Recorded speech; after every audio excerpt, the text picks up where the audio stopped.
Welcome back, seekers of forgotten lore, to eternal Olympus. Last time, Cronus reigned supreme after overthrowing his father, only to swallow his own children in fear of prophecy. But Rhea tricked him, saving the infant Zeus, who grew strong in secret and forced Cronus to disgorge his siblings. Now, the stage is set for an epic conflict. On the cold summit of Othrys, Cronus, the cruel usurper, lay sprawled upon the hard ground. A deep slumber, forced upon him by Metis's potion, enveloped him like a shroud. His breath was heavy, carrying the sour scent of ambrosia and latent fear. Around him, the night remained thick, concealing the terrible truth of what had just transpired. The other Titans, Cronus' siblings, were still unaware of the audacious coup, of the return of the children they thought were lost forever in their father's belly. But this false peace could not last. A storm was gathering on the cosmic horizon. War, brutal and inevitable, was about to erupt. Zeus, no longer the helpless infant hidden on Crete, but a vibrant, powerful young god, his eyes blazing with determination, stood with his newly liberated siblings, Hestia, the gentle but firm eldest sister, Hades, his characteristic gloom already beginning to form, Demeter, goddess of life, trembling with horror yet filled with fury, Poseidon, the power of the sea surging in his veins, and Hera, the sister carrying the ambition and pride of a future queen. They looked upon their sleeping father, not with pity but with a hatred forged through long years of imprisonment. They understood that as long as Cronus existed, the chains of fear would remain. They had to overthrow him, shatter the brutal tyranny of the Titan generation. The whisper of Moros, of inescapable fate, echoed stronger than ever in Zeus's mind. He was born to rule, to establish a new order, under the cover of night, and guided by their brave mother, Rhea. The six young gods silently departed Othrys, traversing dark valleys, seeking a place far enough, safe enough, to prepare for the destined confrontation. They knew Cronus would not remain idle once he discovered the deception and the return of his fearsome offspring. His rage would be as terrible as the cruelty he had already shown. And so, the bloody, devastating, and horrific conflict that followed began, recorded by historians and poets under the name Titanomachy, the Great War of the Titans. Imagine, not a battle of days or weeks, but 10 long years. 10 years the primordial cosmos shuddered under cataclysmic upheaval. The heat and fury, the unimaginable colossal energy unleashed by the clashes between the ancient Titans, the young Olympian gods, and the primordial monsters drawn into the fray. Mountains roared, spewing molten lava into the nascent sky. The earth trembled, cracking open into deep chasms that swallowed even immortal beings. Many new islands thrust up from the chaotic seabed. New mountain ranges were sculpted by the titanic impacts. The geography of the world we know today, the jagged coastlines, the scattered islands, the majestic peaks, largely bears the geological imprint of this conflict that truly shook the heavens and the earth. If judged by raw strength alone, perhaps the scales would have tipped in favor of the Titans. They were more numerous, seasoned by ages, and more savage than the upstart gods calling themselves Olympians, led by Zeus. Most of Cronus' Titan siblings, though perhaps disliking him, felt compelled to side with him to protect the old order, to preserve the established power of their race.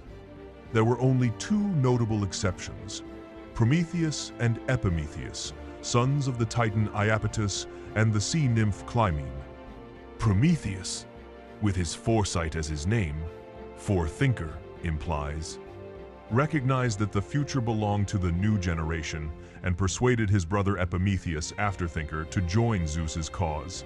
This choice would bring them both glory and tragedy later on. But numbers and brute force were not everything. There was a decisive factor that Cronus, in his arrogance and blind fear, had overlooked. Just as Cronus had paid the price for his cruelty in imprisoning his children within Gaia, Cronus was now about to suffer the consequences of a similar mistake. His continued imprisonment of the Cyclopes and the Hecatonchires in the abyss of Tartarus after overthrowing his own father. It was the wise Metis, goddess of wisdom and cunning counsel, the very tutor who had enlightened Zeus on Crete, who once again provided the strategic advice.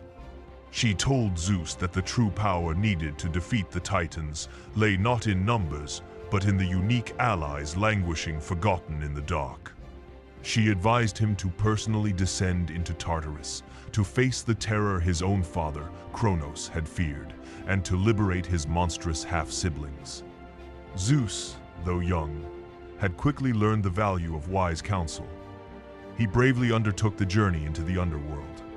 He sought out the deepest caverns of Tartarus, where the one-eyed Cyclopes and the hundred-handed Hecatonchires lay chained in eternal darkness. He stood before them, not as a conqueror, but as a liberator. He promised them perpetual freedom, the return of the light they had been denied, if they would agree to unleash their terrifying might to help him defeat Cronus and the Titan horde. Imprisoned for so long in darkness and hatred, they needed no further encouragement. The prospect of freedom and the chance for vengeance against their jailer was more than enough. Simultaneously, the Gigantes, giants, the mighty warriors born from Cronus's blood, also sensed the changing tides of power and decided to gamble on the new gods, proving themselves brave and tireless fighters on the battlefield. The final battle of the Titanomachy arrived. It was a scene of chaos and horror beyond mortal comprehension. The relentless, almost insane ferocity of the Hecatonchires, with their absolute advantage in heads for observation and hands for combat, combined perfectly with the raw, primal electrical power of the Cyclopes. Remember their names: the Stormsmiths, Arges, Brightness, Steropes, Lightning, and Brontes, Thunder. It was they who, in the subterranean forges, crafted the ultimate weapon, the symbol of Zeus's future power, the brilliant, destructive lightning bolts. Zeus learned to grasp and hurl them with deadly accuracy, vaporizing his enemies in an instant. The battle reached its zenith. Under Zeus's brilliant command, the Hecatonchires became living engines of destruction. Their hundreds of arms ripped colossal boulders from the earth, launching them relentlessly into the Titan ranks with terrifying speed and force, like demented windmills of war. The sky roared with the sound of shattering rock and screams. At the same time, the Cyclopes sowed panic and confusion, blinding the enemy with dazzling displays of lightning and deafening them with earth-shattering peals of thunder. Attacked relentlessly by boulders from the Hecatonchires and lightning from Zeus, stunned by the light and sound from the Cyclopes, the Titan lines began to break. Finally, battered, bruised, exhausted, and broken in spirit, the Titans lowered their heads, calling for a ceasefire. The final image of the Great War, the once mighty Titans, rulers of the cosmos' second generation, now bowing their bloodied heads, acknowledging total and final surrender to the third generation of gods. Their age was over. During those 10 terrible years of war, the world itself had not remained static. The fire and fury of battle had scorched the earth, yet paradoxically, it had also enriched and fertilized it. Volcanic ash, new minerals thrust up from the depths, all mingled to create new soil. New life, stronger, more diverse, burst forth everywhere, creating a fresh, green, vibrant world, ready for the victorious gods to inherit. Remember, the cosmos was once only chaos. Then chaos birthed the first life forms, the primordial beings, the basic principles of light and dark. With each passing generation, life evolved, new entities were born and reproduced, and complexity increased. Those primal abstract principles were woven into life forms of ever greater diversity, richness, and nuance. Beings were born endowed with unique, subtle personalities, full of contradictions and depth. Like computer graphics evolving from 2-bit to 4-bit, 8-bit, then 64-bit and beyond, the Greek universe exploded from simple, clunky outlines into rich, varied life, achieving ever higher resolution, deep characters, complex personalities whose actions could surprise, had arrived. The real fun was beginning. Among these new beings were the 9 intelligent and creative daughters of Zeus and the Titaness Mnemosyne, Memory, none other than the Muses. They resided on Mount Helicon, Parnassus, or in Pieria, beside sacred springs that were the fount of inspiration for all arts and sciences. Each muse presided over her own domain: Calliope, epic poetry; beautiful voice; Clio, history; famous, Erato, love poetry, linked to Eros; Euterpe, music; delightful, Melpomene, tragedy, often holding a sad mask; Polyhymnia, sacred hymns, pensive expression; Terpsichore, dance; Thalia, comedy, holding a smiling mask; and Urania, astronomy, named after her great-grandfather Uranos. Their names echo still in our music, museums, and amusements. The cosmos was also adorned by other powerful triads. The 3 Charites, Graces, ravishing daughters of Zeus, and the most beautiful Oceanid, Eurynome, brought splendor; Aglaia, joy; Euphrosyne, and cheer; Thalia. They were the sweet counterpoint to the cruelty of the Erinyes. The 2 groups of Horae, hours, daughters of Zeus and the Titaness Themis, governed the seasons Oxo, Carpo, Thallo, spring, and law and order; Eunomia, law; Dike, justice; Eirene, peace; and, never to be forgotten, the 3 sisters, Moirae, fates; Clotho, Lachesis, Atropos, daughters of Nyx, who sat beside the wheel of destiny, spinning the thread of life; Clotho, measuring its length; Lachesis, and finally cutting it with grim shears; Atropos, the unturning. The fate they decreed was absolute. Even the mightiest gods had to bow to their will. Zeus now, as the victor, had to consolidate the new order, ensuring the defeated Titans could never rise again to threaten it. His strongest, most defiant opponent in the war was not the weakened Cronus, but Atlas, the brutally powerful eldest son of Iapetus and Clymene. Atlas was always at the heart of every battle, rallying his comrades until the very end, even as the Hecatonchires were crushing them into submission. To punish this enmity and dangerous strength, Zeus devised a unique and cruel sentence: Atlas must hold up the entire sky upon his shoulders for all eternity. A masterstroke. Zeus eliminated his most dangerous foe and simultaneously relieved himself of the exhausting burden his predecessors, Cronus and Uranos, had borne, the task of keeping heaven and earth separate.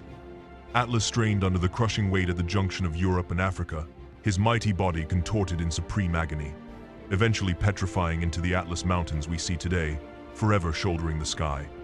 Early maps depicted his image, and in his honor, we still call a collection of maps an atlases.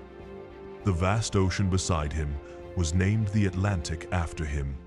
And Cronus, the dark, unhappy soul who was once lord of the universe, the brooding tyrant who devoured his own children out of fear.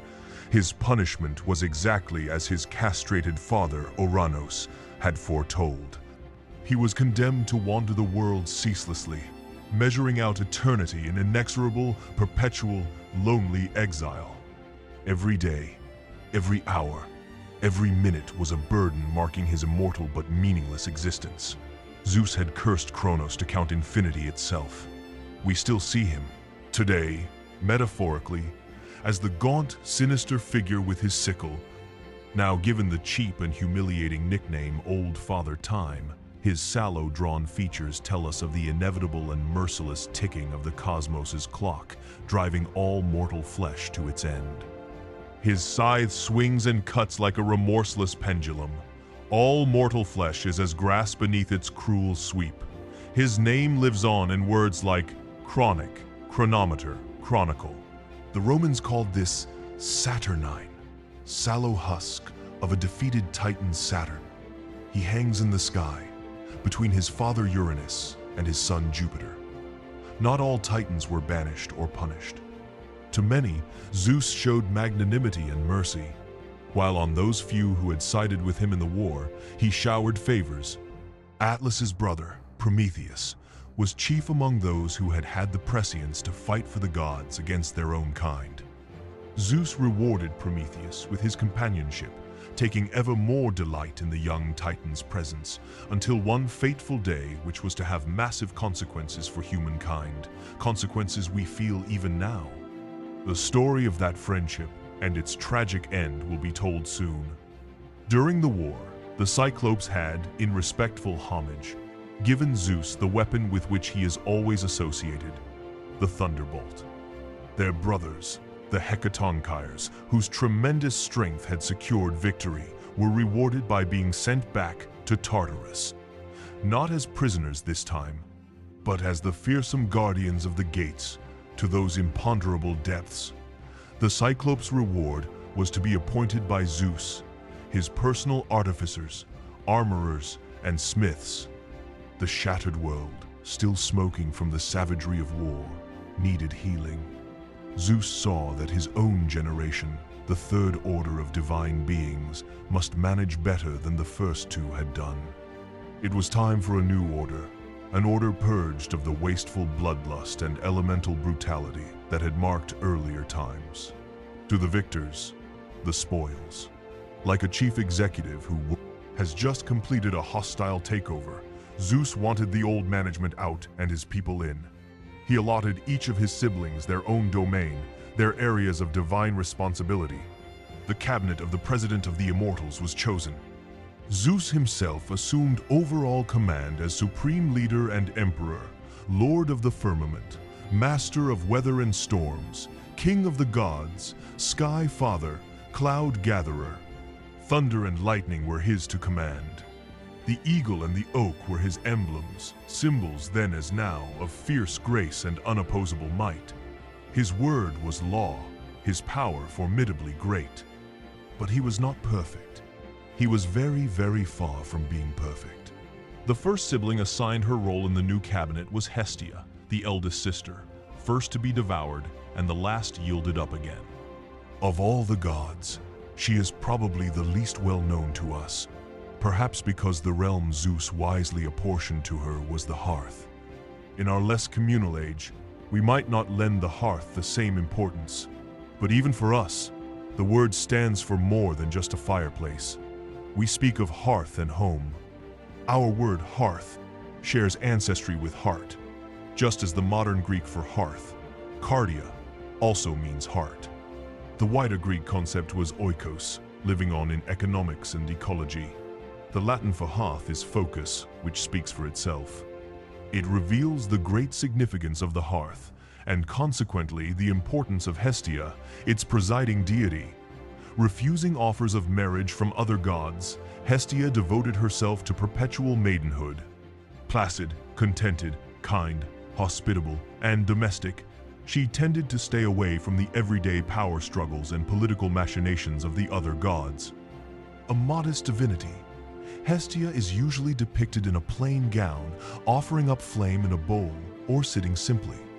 It was custom in Greece to say a grace to her before every meal.